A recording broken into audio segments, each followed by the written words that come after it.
Rocky is convinced that Anne and Mitch are held prisoner by Gord. He is powerless to help them until the hurricane passes.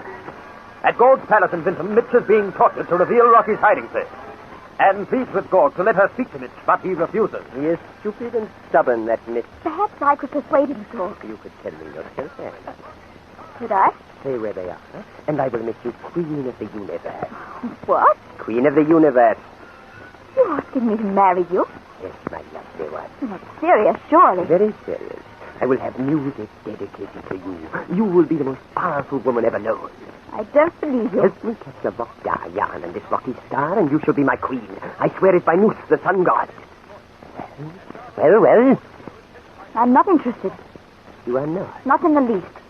Anne, you would have the whole universe to play with. The earthlings would beg your favors. The two-headed hordes from Jupiter would be your slaves. The flying men from Mars would cringe on their knees for your smiles.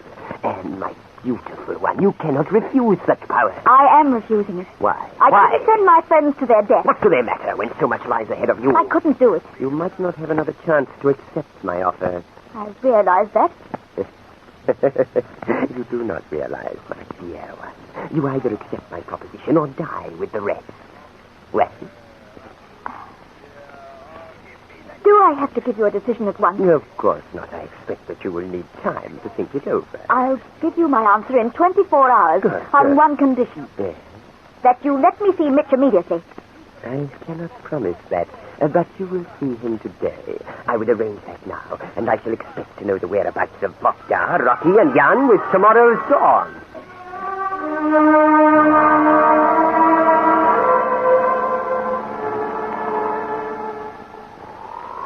Oh, it is good in his cave by the fire.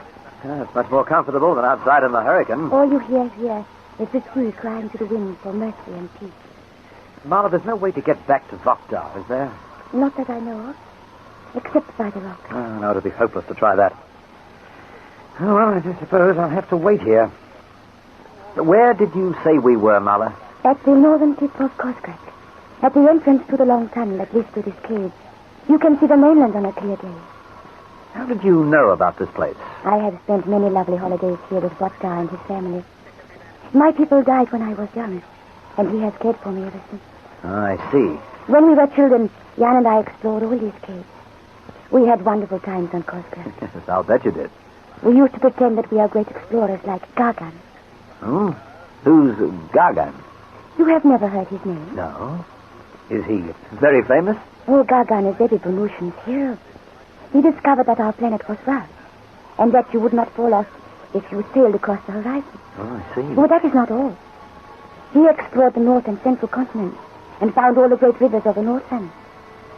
Oh, I would have loved to have met Gargan. He must have been a wonderful man. Of course, this happened many centuries ago. There are many books written about him. Books? The life of Gargan reads like a fairy tale. Now, don't tell me you have fairy stories in Venus. My favorite is the unhappy Vukul. That is our great flying animal. Oh, yes, I know. Jan and I were attacked by one. And you still live? Well, we were a bit lucky, but... Anyway, go on. You want me to tell you a fairy story? Well, it'll help pass the time. And take my mind off Anne and Mitch. Well, the unhappy Vukul is all about a beautiful princess, Kara. Uh-huh. She was in love with Prince Happiness, the most handsome man in Venus. Her sister, Princess Rata, was in love with him, too. Oh, she was a wicked witch, that Rata. When Prince Happiness would have nothing to do with her, she turned her sister into a Vukul and sent her to Rodon Jungle. Then she told the prince that Kara was dead and begged him to marry her. Being a fairy story, the prince refused to, didn't he? And then he went in search of his beloved. For years he wandered through our world without success.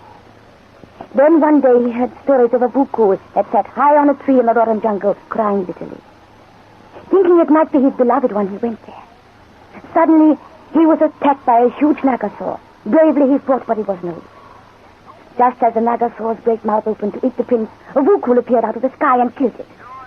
Fearing that it would turn on him, the prince struck the flying animal with his sword. With a terrible cry, it fell at his feet, dying. While the prince looked at it, the Vukul began to change to his beloved princess. Heartbroken at what he had done, Prince Happiness fell on his knees and begged her not to die. But it was no use. He could not save her. He could not save her. Go on. At that moment, a tiny fairy touched him on the shoulder. The prince turned to see who was there. He was amazed when he saw the fairy. And she said, I will save your princess if you promise to live with the fairies in the rotten jungle for always and always. The prince gave his promise, and soon Kara was standing by him, laughing and happy again.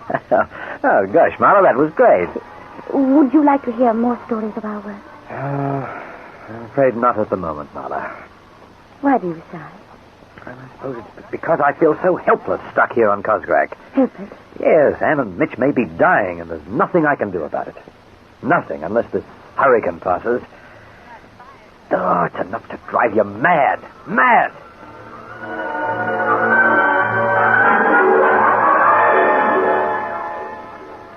Along this corridor, my lovely one. It is not very pleasant down here, sir. We do not keep pleasant people in these dungeons. Mitch has done nothing to Only worry. those who stand in my path come here. And this is his cell. Thank you. I will open the door for you.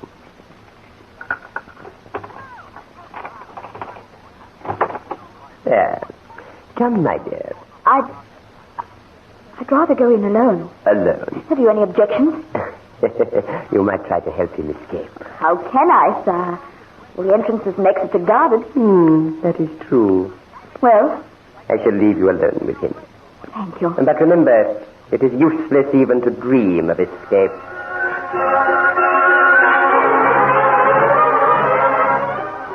As Gord's footsteps die away along the corridor, Anne slowly opens the cell door. She stands for a moment peering through the doorway. Slowly her eyes grow accustomed to the blackness, and she sees Mitch tied to a wall. She gasps as she stares at him, and then begins to walk toward him. In a room above the cell, Gorg and some of his men stand together. Gorg is laughing as he walks toward a table. Suddenly the door opens and Yo hurries in. Use that ease. How many times must I say that when we are in the presence of others? Oh, I forget, sire. I find it hard to think in such a tongue as that. Do as I order. Very well. Why did you let the woman go to Mitch? Why not? It's almost time for his treatment. It is not having much effect, is it? Perhaps the lovely Anne can change his mind. Sire, it would be better for your plans to forget this woman. We have much to do before we begin our conquest of the universe. And you are always stuck with her. Enough! I will not be quiet. Gorg, your king commands you. I have known you for many years, and I have worked and slaved so that your dreams could come true, Gorg. But I warn you that our men are becoming suspicious of you. What is their complaint? You promised them better food and money. They have received that already. Let me finish, sire. Well? You also promised that the two earthlings would be sacrificed to Nus, the sun god. Oh, has the beauty of the woman made you forget that? I have not forgotten. Then sacrifice her at once and have done with her. No, Yo. No? I have other plans. I trust they please your soldiers. I am not interested in soldiers. Had I their names, I would offer them to Nus. I wish that all my armies were robots. Then there would not be complaints.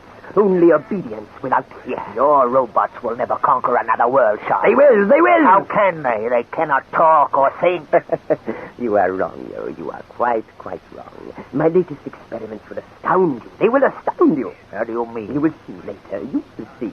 And you will alter your opinion and agree with me that my robots can conquer other worlds. Getting back to the Earth. Yes, sire. of course. You and the soldiers can rest assured that they will be sacrificed to Nus. But not at the moment. First of all, my dear Yo, I must learn where their friends are. Oh, you waste your time. Neither of them will talk. You are quite wrong. They will, Yo. Sire, I have tried all our known methods to grind the truth from that one. She's as stubborn as they come. I quite agree. And nevertheless, we shall learn their secret. It is really very simple. I don't follow you, sire. How can we do that? Just be quiet, and you will hear everything that they say. Hear everything they say? But we are not even near them. True. But in their cell is a secret microphone. Oh, I see. Yes, that microphone is connected to this loudspeaker. Clever, eh? You think of everything, sire. Yes, I do. That is why I'm king of Venus. Switch on that loudspeaker and let us listen to Anne and Mitch talking together.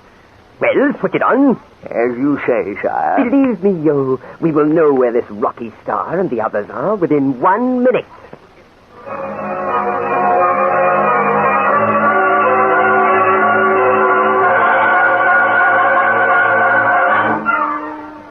At that very moment, Anne is walking toward Mitch, her eyes filled with tears as she looks at his battered, bleeding face. Little does she know that there is a secret microphone in that cell. Will she unknowingly tell Gog that Rocky is on Kosgrak Island? Things look grim for all our friends, so don't miss the next action-packed episode of the Rocky Star Adventure, Destination Venus.